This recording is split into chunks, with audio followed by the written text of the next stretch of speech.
This is how it happened.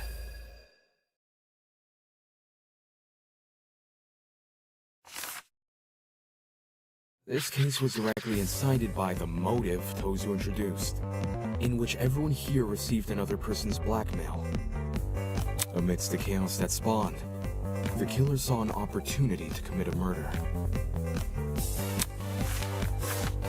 They sent letters to two people, Wolfgang Akide, who they planned to kill, and Diana Venezia, who they planned to frame.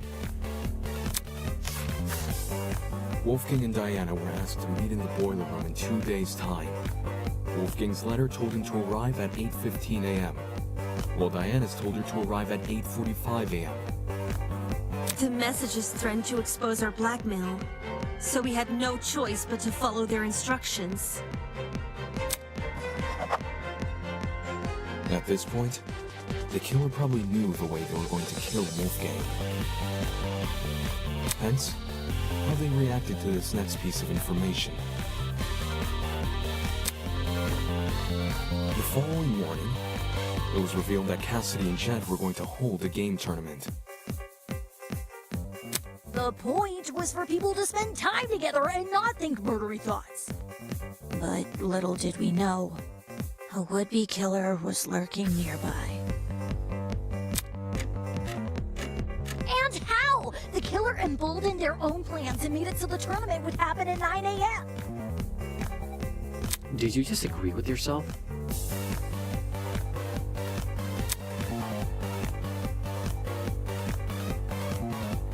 Both Wolfgang and Diana turned down the offer, which must have been music to the killer's ears, since it confirmed their plan was working. The killer took this as a sign to commence the next phase of their plan.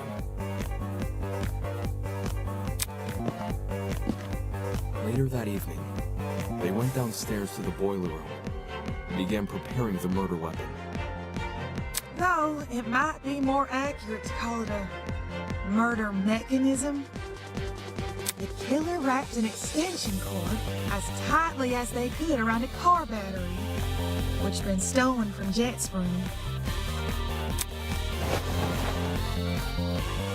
I imagine the battery must have been sitting on top of the generator. Wouldn't want to risk an explosion while bringing lithium too close to the water. The killer avoided opening the boiler room vent for this segment, probably because they knew I'd remember it being closed originally.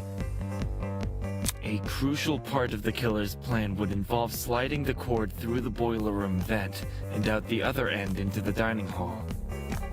So they could then walk upstairs to the dining hall and tie the protruding part of the cord to the dining hall vent. Funnily enough, the killer was going to be needed in the dining hall very shortly. Yeah, to help Cass and me rearrange the dining hall's furniture. We were saving the whole thing for next morning, but they convinced us to do it that night instead.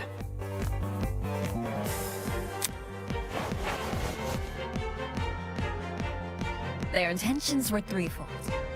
Create an alibi, hide the vent with a piece of furniture, and then open the vent in secret. After which, they'd return to the boiler room and suspend the battery over the generator. Which brings us to today.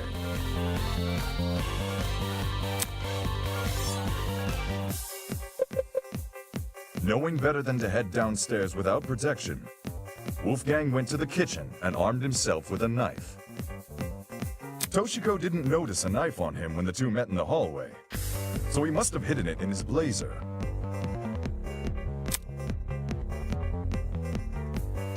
Wolfgang arrived inside the boiler room at 8:15 a.m., exactly like his letter requested. As he was waiting, the killer snuck up behind him.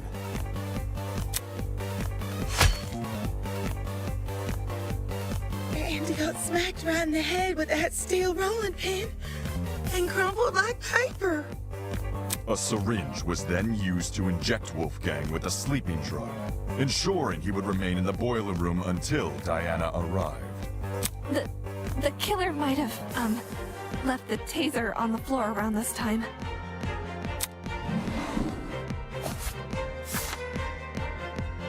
Yeah, the taser they swiped from my dorm.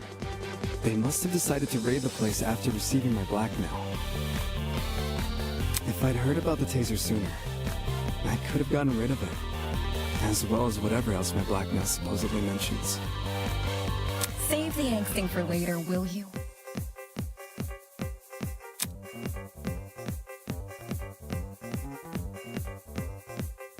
Anyway, back on topic. Wolfgang was left to lie in the partially flooded area of the boiler room, while the killer ran upstairs to help set up Mark's music equipment. They didn't care about the equipment. They just wanted to put a speaker next to the vent, because it would drown out the fight which was gonna happen later. Don't forget the digital clock! They wanted to get there before that became available. Don't need people knowing what time you actually arrived.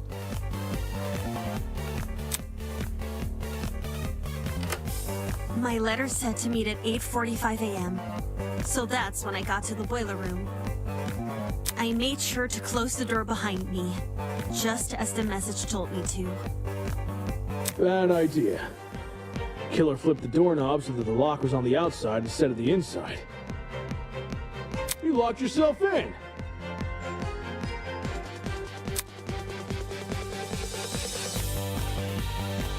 The room was really dark too. I didn't even see the suspended battery, only the blinking security camera.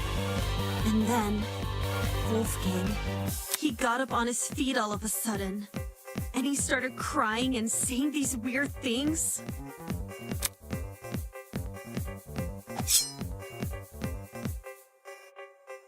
I tried to keep him calm and asked him to come over to me, which he actually did. But the very next second, he attacked me with his knife. The drugs probably gave him a frightening hallucination, and he perceived you as a threat. He was screaming at me, and I was screaming back. No one from the tournament could hear us over the music. At one point, I even picked up the taser, but then I threw it back down again. And that's when the killer decided it was time. Having set their chair to recline, they were able to casually reach down and close the vent behind them.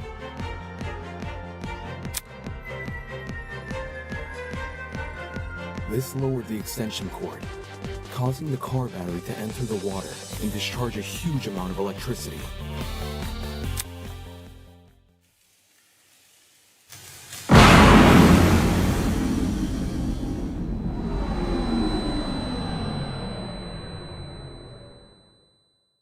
Wolfgang, who was still standing in the water, was electrocuted instantly.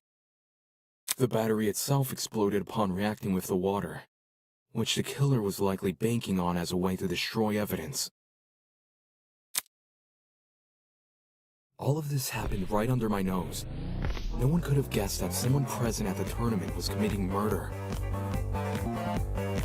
The explosion also damaged the generator and caused the blackout. Everyone ended up stumbling around in the dark. Not for long, though.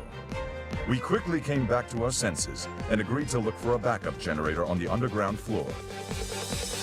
I used a hairpin to unlock the boiler room door and ran outside, but you guys had already made it downstairs.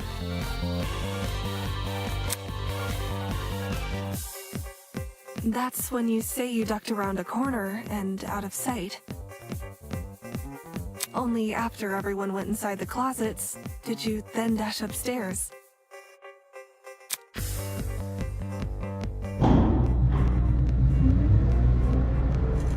It's a good thing she did.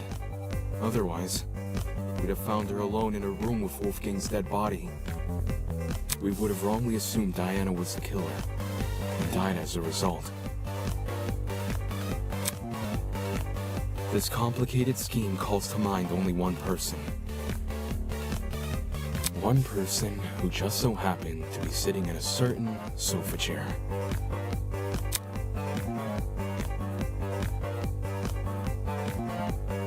That person is you, Ava Sunaka.